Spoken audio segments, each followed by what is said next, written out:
The Wild Boars of Madness. Chapter 32. Lurk. They chatted aimlessly until evening. An early autumn night differs from a snowy winter night. In winter, as long as there is some starlight or moonlight, the valleys can be seen clearly. However, in early autumn, with dense vegetation in the mountains and no conditions for reflected light, it gets exceptionally dark.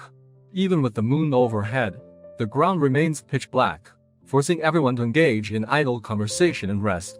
Nuzheng didn't like hanging around Dazhuang. He always found an excuse to stroll away. Today, with Dazhuang's arrival, he felt even more annoyed. He had intended to curse a few words discreetly, but since suffering a concussion at the beginning of last year and having his leg broken at the end of the year, he thought it was because he spoke without restraint, earning the disdain of heaven and earth. His luck had soured. Considering that he would continue to wander in the mountains for a long time, which was not a long-term plan, he made up his mind to mend his ways, get rid of his bad habit, and not curse openly. However, he felt extremely stifled inside. That night, he had a clever idea. Thinking of a way, he found Teacher Lai and said, "Little Teacher Lai, this valley has two exits. One faces northeast and the other faces southwest, over 30 miles apart. Usually, these pigs come and go freely here. The mountain people all know that this is their lair. However, these days, since we arrived, we haven't seen a single trace of a pig. I think these pigs are a bit clever. They've noticed that we are waiting to ambush them here, so they've gone out from the other exit to forage and drink water. Ancient people used the strategy of a suspicious army in battles. Tomorrow, I'll go to the other exit, the one that I'm extremely familiar with. I'll set off some fireworks and make some noise to make the pig group uneasy. Then, I'll move from that exit and you can catch them here easily." Teacher Lai said. "Oh, you're familiar with the situation. This is a good arrangement. Indeed, the wisdom of the people is boundless." Teacher Lai continued.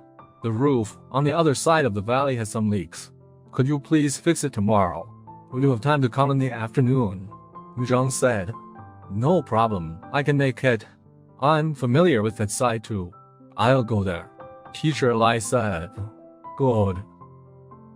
On that evening, the mist rose again, with the faint hum of autumn insects and the chaotic calls of nocturnal birds, disrupting everyone's sleep. Teacher Lai, Dazhuang and Erzhuang set up their army cots on the innermost side. Shen Yufa and Nuzheng occupied the middle ground, while Laoyang rested by the doorway. Laoyang, tired from a day of surveying and scouting, fell asleep early. However, at some point during the night, the hooting of night owls startled him awake. He strained his ears and overheard Dazhuang saying, "Brother Lai, I truly admire your devotion. Willing to endure such hardships for a woman, venturing into the wilderness and enduring these ordeals firsthand." Teacher Lai replied, "These days, cooped up here are indeed quite dull for you guys." Erzhuang chimed in, "Team leader's daughter is truly lively and beautiful, worthy of Brother Lai." Teacher Lai confessed, "I was captivated at first sight." Dazhuang declared, "Brother Lai, no matter what you decide to do, my brother and I will support you unconditionally, no questions asked. If you catch a wild boar and if the girl changes her mind, my brother and I will bring her to your place.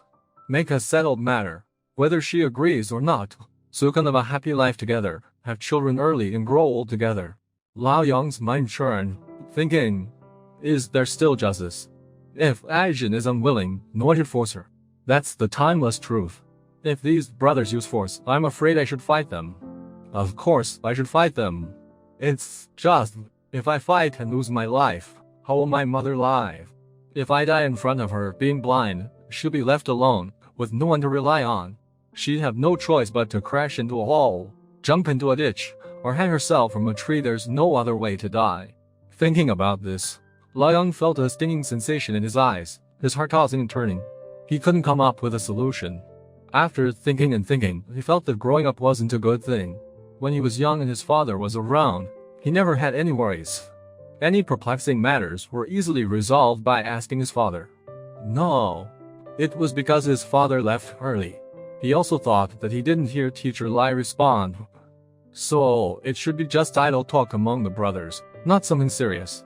After all, someone like Teacher Lai would naturally not engage in such unclear affairs. As the night progressed into the early morning, Teacher Lai's side remained silent.